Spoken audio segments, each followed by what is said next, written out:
ஒரு முக்கியமான விஷயம், நிறைய பசங்க இப்போலாம் என்ன பண்ணுறாங்க அப்படின்னா, லாஸ்ட் எக்ஸாம் ப்ரீவியஸ் டேஸாக என்ன பண்ணுறாங்கன்னா டக் டக் டக் டக்குன்னு மேக்ஸ் நோட்டை மட்டும் டக் டக்குன்னு வேகமாக திருப்பி பார்க்குறது. அது வந்து ரீடிங் ஹேபிட் மாதிரி. That is not good. Okay, you practice, surely you will make mistakes.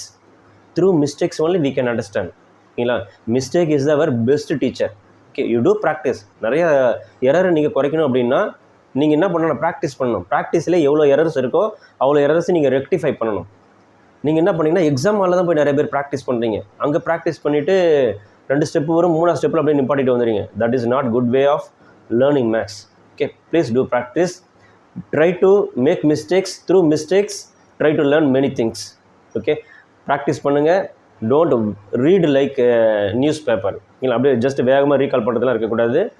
நிறைய டைம் ப்ராக்டிஸ் பண்ணி முடிச்சதுக்கப்புறம் வேணால் அந்த ஃபாஸ்டாக் மோடுக்கு போகலாம். ஓகேங்களா? எடுத்தோடனே அந்த ஃபாஸ்டாக பார்க்குறதுலாம் இருக்கக்கூடாது. Take notes. ஓகேங்களா? Do practice. Please practice. Okay, thank you.